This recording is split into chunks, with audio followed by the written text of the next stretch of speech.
جی السلام علیکم دوستوں، میں ہوں اعجاز شریف اور آپ دیکھ رہے ہیں کیو نیوز۔ تو آج کی کچھ تازہ ترین اور کچھ اطلاعات سے مبنی یہ چھوٹی سی ویڈیو بنا رہا ہوں، کیونکہ کچھ تو پنجاب اور ہمارے اس یعنی کہ جتنے بھی پنجاب کے شہر ہیں ان سب میں ڈاکو وغیرہ آ گئے ہیں، کچھ ان کے حوالے سے، اور کچھ پیٹرولیم مصنوعات کا واقع تھا کہ ہو سکتا ہے پیٹرولیم قیمتوں میں کمی ہوگی۔ زیادہ تر چانسز یہی تھے، لیکن کچھ پتہ نہیں ہوتا، حکومت کا کہ بڑھا بھی دے گی۔ اوگرا نے اسمبلی پیش کی تھی کہ پیٹرولیم مصنوعات میں کمی کی جائے، اور پی ڈی ایم کی تمام جماعتوں نے بھی کوشش کی تھی، اپیل کی تھی کہ جی پیٹرولیم مصنوعات میں کمی کی جائے، لیکن وزیر خزانہ مفتح اسماعیل کی جانب سے کوئی جواب نہیں آیا، اور ان کی کوشش تھی کہ ان کو بڑھا دیا جائے، لیکن ابھی اتنا ٹائم گزرنے کے بعد بھی ابھی تک کوئی فیصلہ نہیں ہو سکا ہے۔ اس کی وجہ سے پیٹرول پمپس جو ہیں وہ پیٹرول پرچیز نہیں کر رہے تھے، تو اس لیے کافی پیٹرول پمپوں پر پیٹرول بھی ختم ہو چکا ہے۔ تو لیکن اب دیکھتے ہیں آگے ہوتا ہے کیا۔ ہمارے اس پنجاب میں لاہور، گوجرانوالا، گجرات، سیالکوٹ، جہلم، راولپنڈی، اسلام آباد اور اس کے ارد گرد جتنے بھی شہر ہیں، ان میں دفتروں پہ، سڑکوں میں اور بازاروں میں جاتے ہوئے بہت زیادہ احتیاط کریں، کیونکہ اندرون سندھ سے بہت سے سخت جرائم پیشہ ور جو ڈاکو گینگ ہیں وہ سیلاب کی وجہ سے پنجاب میں داخل ہو چکے ہیں، کیونکہ وہاں پہ ان کی کارروائیاں ابھی رک گئی ہیں، ان کا کیونکہ گزر بسر ہی اس چیز پہ ہوتا ہے، اور وہ ہتھیاروں سے بہت زیادہ ہتھیاروں سے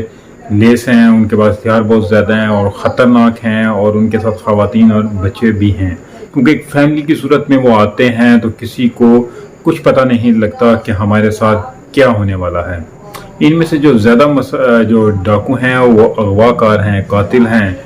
اور خاص طور پر رات کے وقت جو ہے وہ غیر ضروری طور پر باہر مت نکلیں، اور الگ تھلگ راستوں سے نہ جائیں، خالی جگہوں پہ نہ جائیں، کیونکہ وہ اس جگہوں پہ بہت جلد واردات کرتے ہیں اور آسانی سے کامیاب بھی ہو جاتے ہیں۔ اپنے گھروں کے دروازے اور لاک وغیرہ جو ہیں وہ بالکل ٹھیک رکھیں، اور اپنے جب بھی کوئی آدمی آئے تو ان کی شناخت کے بغیر کوئی بھی آپ دروازہ مت کھولیں۔ مانگنے والوں کی صورت میں یا کسی سبزی والے کی صورت میں یا کسی بھی صورت میں یہ گھروں کی طرف آتے ہیں اور اپنا چوری یا ڈکیتی جو بھی جس طرح بھی ہو سکے وہ اپنی کارروائی کرنے میں کامیاب ہو جاتے ہیں۔ تو مہربانی کریں کہ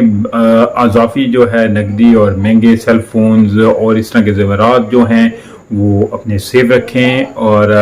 ان کی نشر مت کریں، کیونکہ آج کل کے حالات جو ہیں وہ بہت ہی ڈینجرس بن چکے ہیں۔ اور ڈرائیونگ کے درمیان اور پارکنگ کرتے ہوئے جو ہے وہ بھی آپ وہاں پہ بہت ہوشیار رہیں، کیونکہ یاد رکھیں کہ یہ سخت اندرون سندھ ڈاکو گینگز ہیں، بے رحم ہیں، اور مردوں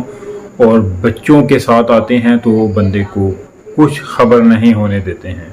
خدا کے لیے اپنے بچوں کو نوکروں کے ساتھ باہر مت جانے دیں، دوستوں کے گھروں میں مت جانے دیں، بازاروں میں زیادہ نہ جانے دیں، سکولوں میں بھی آپ خود چھوڑ کے آئیں انہیں، اور والدین اور سرپرست جو ہیں ہر وقت ان کے ساتھ رہیں۔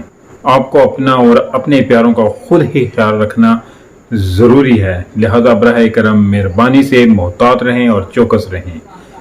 برائے مہربانی اس پیغام کو آگے بھیجیں اور اپنے تمام رابطوں کے ساتھ شیئر کریں، تاکہ اس پیغام کو عام بنایا جا سکے اور احتیاط سے اپنی زندگی کو گزارا جا سکے، کیونکہ زندگی ایک بار ملتی ہے، بار بار نہیں ملتی ہے۔ تو اور جانی نقصان سے بچا جائے، مالی نقصان تو پورا ہو جاتا ہے، لیکن کچھ غریب ایسے بھی ہوتے ہیں جن کا مالی نقصان ہو جائے تو وہ جیتے جی ہی مر جاتے ہیں۔ لہٰذا اس کو اتنا زیادہ شیئر کریں کہ اللہ کرے کہ ہم سب ان سب لوگوں کی شر سے محفوظ رہ سکیں۔ اللہ حافظ۔ آپ سب دوستوں سے گزارش ہے، جس دوست نے ابھی تک میرا چینل سبسکرائب نہیں کیا تو کائنڈلی سبسکرائب ضرور کر لے اور بیل آئیکن کا بٹن بھی ضرور دبا دے۔ تو ملتے ہیں اگلے ویلاگ میں، تب تک کے لیے اپنا خیال رکھیے گا۔